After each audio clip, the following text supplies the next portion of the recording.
It's report card time, Miami Heat fans. I thought this was going to be an excellent time to kind of revisit every single move that Pat Riley made during this NBA offseason. Kind of give my grade, whether it be letting someone leave in free agency, signing someone to the roster, or making a pick in the 2024 NBA draft. I am Nic Rohloff. This is the Heat Report by Chat Sports. And before we get into my grades for what the Heat have done, and specifically Pat Riley, make sure you are sharing today's video. We want to make this the largest Miami Heat YouTube channel there is, and the best way to do that is to spread our content. You got a friend, family member who likes the NBA, likes the Miami Heat, well, make what? Click that share button, select the Twitter/X icon. You can click post to Twitter/X, or just text it to your friends and family members as well. Either way, though, help me out by sharing today's video. All right, we'll start with the first, section of the NBA offseason, which is the 2024 NBA draft. And the Heat obviously had a really good draft in my eyes, and we've talked about it quite a bit on the channel, right? Kel'el Ware with that 15th overall pick, and then Pelle Larsson with the 44th overall pick in the second round after trading with the Atlanta Hawks from 43 to 44. I give the Kel'el Ware pick a B+, at least to this stage. I know I might have graded it something differently back in June, but now that we've seen him in a Heat uniform and what we can expect, I give it a B+. Pelle Larsson with the 44th overall pick. I actually give it a B too, because for that range of value, I believe he's going to be very good. I am very high on this draft class for Miami. I think when you think about what the team needed, but also looking towards the future, right? Like, these players are going to be able to impact this team this season, but also potentially be mainstays in the Heat's roster construction for the next 3 to 5 seasons, specifically when you think of Kel'el Ware and his potential fit next to Bam Adebayo long-term in the Heat's front court. I think Pat Riley actually did a really good job in the draft balancing what players could help the Heat this season in the Jimmy Butler era, but also thinking far ahead to the Bam Adebayo era of the Miami Heat in 2 to 3 seasons from now. I'm high on this draft class this year and beyond. But they also made some UDFA signings as well that currently are sticking with the team, whether it be playing in Summer League, whether it's going to be training camp invites, so they're training with the Heat organization in October. Either way, these 4 players are the ones that I want to highlight. Keshad Johnson, who the Heat gave a 2-way deal right after the NBA draft, and he looked absolutely phenomenal for the Heat in Summer League, playing defense, finishing, skywalking in transition. Keshad Johnson was really good. I give that an A-. Zion Pullen, who got a 2-way contract right after the draft. He was not good, and he actually got that spot stolen by Josh Christopher, which is why I gave him an A-. And then Isaiah Stevens, who's currently on an Exhibit 10 contract, who I want to take the 2-way deal of Drew Smith and really complete the 2-way players of Stevens, Christopher, and Keshad Johnson as a B+. Now, it remains to be seen if he's actually going to do that and take that 2-way contract from the Drew Smith, who's been with the Heat for the past 3 seasons. But either way, I think the Heat did a really, really good job in the NBA draft portion of the offseason. The 2 picks, I think, are phenomenal. And then the 4 UDFA guys, they went 3 of 4 on that range, or at least just keeping Christopher around. I know he's been in the NBA, but either way, good move by Miami. You saw the draft class. If you want to throw in the UDFA players, go ahead. But either way, grade the Heat's draft class this season. Ware, Johnson, Larsson, Pullen, Stevens. Let me know, A, B, C, D, or F.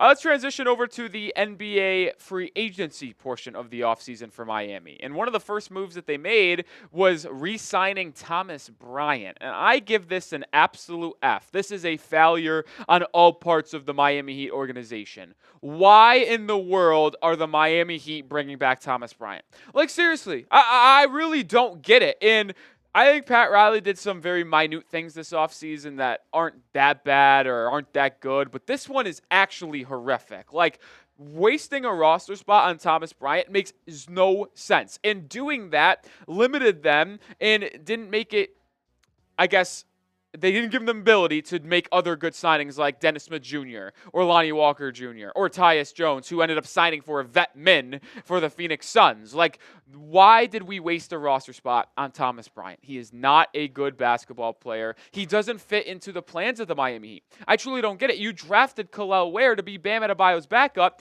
but you also have Kevin Love, who was the backup last year over Thomas Bryant. So why would you bring back TB to have as a 4th string center? It makes absolutely no sense for Miami, which is why I gave it an F. And it also is even worse because it took away our roster spot from a player that could have actually benefited Miami in the backcourt, like a Tyus Jones, a Lonnie Walker, or a Dennis Smith Jr., or hell, even if they wanted to promote Kashad Johnson to a standard contract instead of a two-way deal.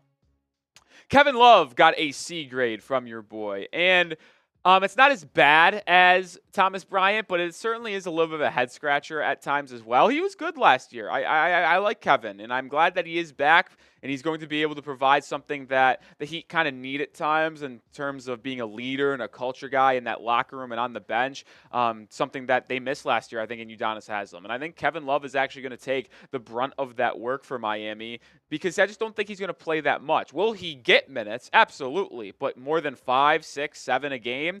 I don't think so at all because, to me, Bam's going to play 30-plus minutes a game, and in the other 18 minutes that they play, don't you want that to go to Kel'el Ware for the most part? So I don't really see Kevin Love playing a lot unless they run Love-Bam lineups, love Kel'el Ware lineups, love Nikola Jovic lineups. I don't know. I don't really see it that much for Kevin Love, but he'll provide some shooting in spots if they need it due to his veteran leadership and experience. But a 2-year deal for Kevin Love, I just don't know about that one, folks.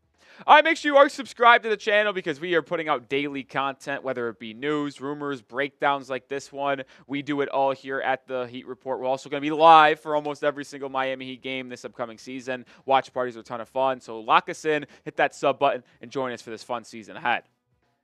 All right, another re-signing for the Miami Heat. Haywood Highsmith. This is going to be my highest grade for the Heat in terms of players that they added to the roster. A- for Highsmith. And some people might say, Haywood Highsmith, why would you give him an A-? Well, I'll tell you why right here.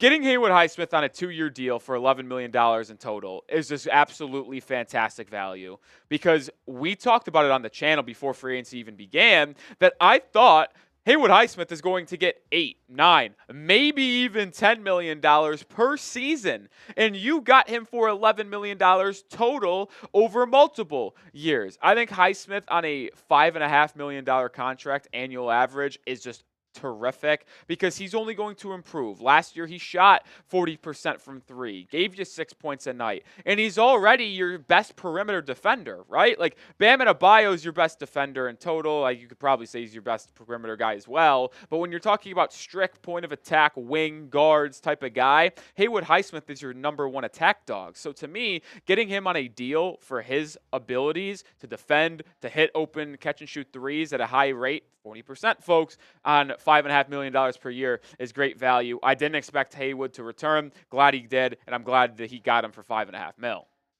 All right, they also signed Alec Burks, the former Detroit Piston, the former Dallas Maverick, I think, the former New York Knick for sure, though. And I gave this a B- for Miami because, yes, I know that his specific skill set really doesn't fit what Miami needed just due to the fact Duncan Robinson is already on this team. But Alec Burks on a vet-min contract is pretty solid if you're asking me because he can shoot the piss out of the basketball, folks. He's actually averaged double-digit points in each of the last 4 seasons, and he shot 40% or better from 3 over 3 of the last 4 seasons. The only year he didn't shoot better than 40% from 3 was last season. He shot 37.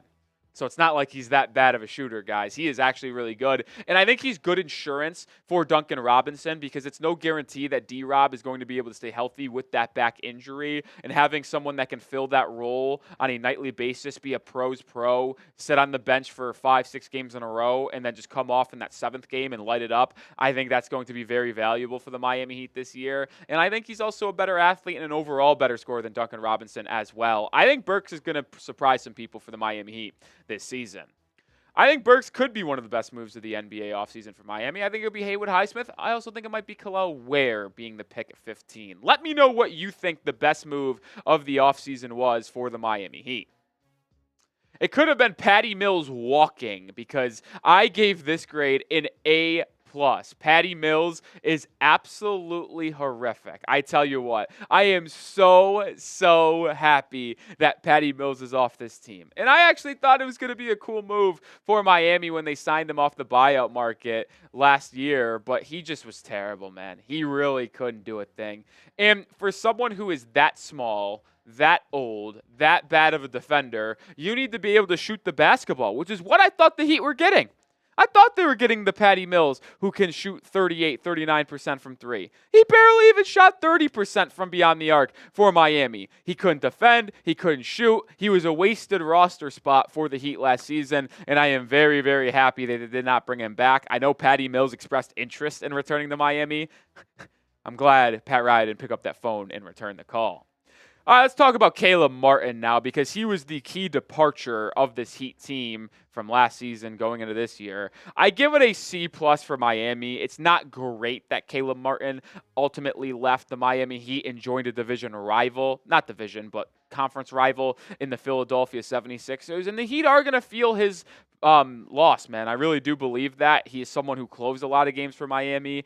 Energetic 3-and-D wing coming off the bench who can also defend, wasn't afraid to drive to the rack and put pressure on opposing defenses, but also wasn't afraid to take a shot in a big moment. And sure, Caleb Martin was frustrating at times because of his decision-making, but that's ultimately someone that Miami really benefited from having on their team. Now, here's the thing, though. Caleb Martin fumbled, man. There was a bunch of reports out there that before NBA free agency opened, the Heat offered Caleb Martin a contract that was larger than the one they got from the Philadelphia 76ers. And to me, I think Martin and his agent just believed they were going to get 14, 15 million out there per season. That ultimately was never going to happen. And it was unfortunate because I hope Caleb Martin succeeds in his future endeavors and gets paid and has the most success that he possibly could have because of all he was able to do for Miami in the 2023 playoff run and last season. But ultimately, he took less money to go to Philadelphia because his agent